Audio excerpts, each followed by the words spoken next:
Okay, so Donald Trump and his entourage and of his loved ones have not been getting the respect that they. Al Capone spoke this way. Any of the great mob bosses, Tupac Shakur spoke this way. Possibly, you're not giving me respect. I gotta demand respect. This is how men speak this way. One or two great women spoke that way. I'm not in a position yet to speak that way. So this is my take on. Nobody respected the man when he got in office. Donald Trump, right? Nobody respected him, and even though they didn't really respect Biden either. It's okay to like disagree with somebody on their views, but it's not the age thing solely. My whole point is hostile takeover that people don't really understand. Take my time. Take my time. I'm gonna tell you. And, take my time and how I'm explain this to you. If you don't respect Donald Trump, if you don't respect him, this thing is gonna get worse. And he's demanding respect. He's demanding that people respect him. Like you get a teacher that's good in school, but you got several bad apples making him or her look bad, making he coming in trying to clean the school up, right? He trying to come in and clean up the school, and you making him look bad. Everybody else we complying while you the only one. I don't see the problem. You the only one who got a problem with him. The people who are not for him, God is about to shake things up. He's shaking things up. Look at the weather. He's shaking things up. Look at the food stamps. Is God really using people to do his work? It's not us, it's God. You think it's just you think you hot shit, but it's God doing these things. When I gave my cousins those groceries, that wasn't me, that was God. It wasn't Teresa paying my rent. It was God. We are just vessels. Even if you don't believe, I had to do what I had to do to survive, Teresa. But I could tell, you could tell when a man ain't got God in his heart. I could tell if she ain't got God in her heart. I mean, meeting me, she believes now, but her actions, she ain't doing godly things. And I don't mean sin only. I mean just this the way you treat others. You treat others the way how you want to be treated. Because you got a place to go, you mistreating people. That's not of God. You can tell when a man ain't got God in his heart. My diluted energy drink, so I ain't getting too much. I should do a full strength one because it tastes like I'm just drinking water with a hint of sugar. I went a little overboard on my doctor's orders, so he could get all of it. He had me cutting back on some shit so he could get it. So hostile takeover entails. I can't get into it, what all it entails, but I'm gonna tell you, this thing is gonna get worse. This, as far as the level of respect, when I'm out and about, I can hear people bashing the White House, bashing such hateful things come out their mouth about our president. Such hateful things come out their mouth about our country and the military. They bash the military, the people who are sworn to serve and protect us, and they bashing the police. And then Trump and his people, they're the kind of folks that are gonna demand respect, and that's what this presidency is about. He's demanding respect, and if you that's how Larry Fry. When you got something that's so bad, you're dealing with people that's so not want to abide under your operation. That's how it was with Larry Fry took over. The memories hit me for a reason. I forgot after all these years. My high school, Larry Fry took over, and when I was under his umbrella, I had the pleasure of meeting him personally. Principals don't always have time to talk to you unless you do something to get in trouble and meet them. I did both. So the 2, 3 times I talked to Larry, I'm not sure. Mr. Fry, like I'm not sure how long he was school principal at my school. I was only there 3 years. He might have just been there my senior year. I don't know, but he did a hostile takeover. I ain't gonna get into what he did to get things done, but he had to do. He came in demanding respect. He knew it was gonna be a fucked up situation. He knew it was gonna be bad. Good leaders know if somebody fucks you and you get a bad job, a bad gig. Trump knew he had a bad gig. But back to Larry and Trump simultaneously. Larry came in swinging at the gate. Came in swinging right out the gate, and it's an old American slogan: "Come in swinging right out the gate." A lot of pro wrestlers and athletes use that, and women and men use it alike. I use that one quite. So when you are put into a bad situation, and Larry came in, knew Moss Point had unlimited problems, like an unlimited cell phone plan, and he came in swinging out the gate. All the other ones came in meek, like little mouse, and he got shit done. He even faced the parents. The parents were bullies at Moss Point. He even faced the parents. The parents, some parents are like that. They can't do nothing with their kids, and they get mad when you do something with them. You try to correct the child, and they get mad at you. But Larry was my hero. He's still my hero, if he's even still living. Yeah.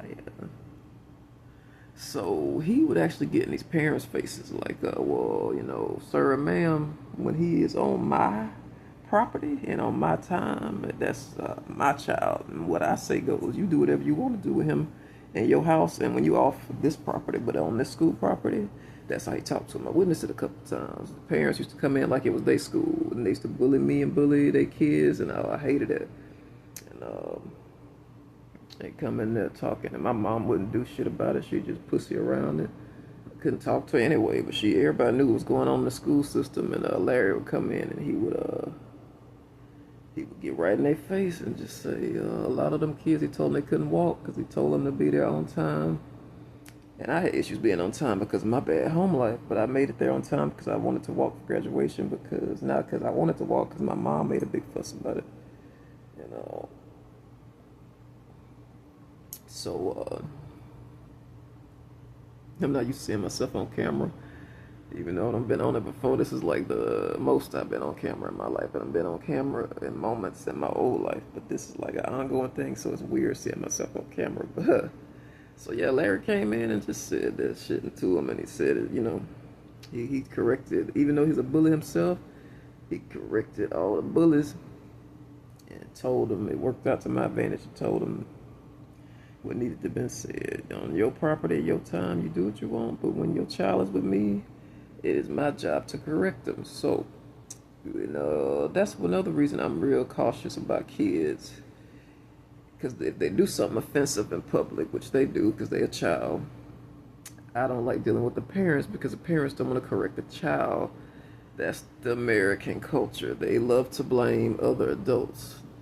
In my case, like I said, use your own judgment. The kids are more dangerous than their parents. I got kids threatening me if I don't talk to them and nurture them and mother them and be where the absentee parents is. That's letting you know the home life is fucked up. If you come into a total stranger because you're home life and you can't get, the parental stuff that you need from your parent. You come into me, you come into other. I witnessed you going to total strangers for guidance. So, but sorry, mom and dad, but your child's threat to me is more of a threat than you threatening me because you jealous because your kid choosing me over you. And so yeah, it's your child is coming up to me being offensive and saying shit kid's supposed to say. He just being offensive and lewd, and then you getting on to me like I said something nasty to the child, or the child has said something nasty to me. Something in the sexual nature, and you get mad at me because it's just easier to blame me because you're an unfit parent. I can talk this way on camera, but for now, in America, but I can't talk this way in public because they had the cops come up. That's an open, close, open, and then a shut case. You got a child with a parent accusing you. We got an adult standing there with no kid right by your side. That'd be me. I ain't got no kid. I got kids, but they not with me. and they accusing me of being an offender, saying something offensive. That's how American culture. I'm trying to give you a quick rundown because I got food in the oven of the rundown of the culture why this country is so fucked. Luckily, we have Donald Trump who can keep us stable from continuing to crumble. We won't be great, but we'll be grand. Like that bullshit candy bar, 100 grand. We'll be grand and be merry, but it won't be great. Not to say that Trump is wrong. We could have, a duo, a dynamic duo of the two titles. We could have America can be great and grand. So his leadership and his people. So I'm gonna tell you, that's what I'm telling you. These parents who are very on the offensive, and I'm gonna let you know it's safer to comply. I can't get that mother-daughter couple out of my head. I did not want to talk to this high school age girl and her daughter, the one I told you ping pong me on that bus. In crime, sometimes it is safer to comply, and I avoided a crime from happening. They literally followed me. I don't know if this is somebody's child. The girl, literally, she was already short, and then she had a really young looking face. She looked about 14. I know how the sexual nature of the body goes. The girls can get pregnant really young. I might have been dealing with a child.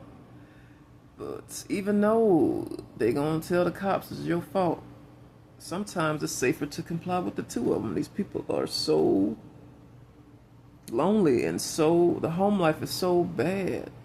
I said it's safer to comply with the child. Sometimes it's safer to comply. Hold that thought. Actually, don't hold that thought. I might not make it back.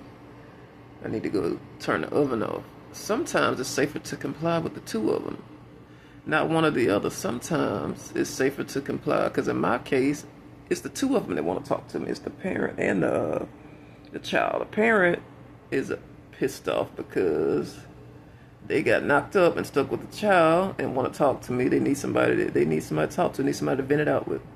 And the kid is stuck with the parent and don't know how to get out because they don't know what they're going to do financially to get out of that situation. They want to go home with me. They don't know my life. They don't know. Or maybe they do and I just don't see my worth because they want me to take them in. And parent don't want to seem unfit. And even though they know I'm the better choice, And I don't even know I'm the better choice. But the whole point, it's not just kids flagging me, it's the parents. Both are loose cannons. Parents know. Jacqueline said it best. When she had Trevin out, she had a truth moment. She said she thought about turning herself into DHS. That's what these people look like. Yeah, I'm glad I'm at home. I get all the pus out I want. I'm at home. And I'm about to put some medicine on this. It's moving out. The germ is moving out. So I can show a little bit of my surgery. So you got the unfit parent needing to talk to me. So it's sometimes it just depends on, like I said, use your own judgment. Sometimes it's safer to talk to one or the other. It's not always safest to talk to a child. Sometimes one is more dangerous than the other. In this instance, I'm telling you on the bus with this, and this two, I got a couple of different stories running together. This guy who follows me home with his two mutt pit Labrador dogs. Even though I don't want to talk to this guy, he's like a 20-something-year-old kid. It's safer to talk to him. Sometimes it's safer to talk to one more than the other. Sometimes it's safer. Oh yeah, see that means it's coming out. Just like when you see pimple pop on. Have you ever seen that show? Google search.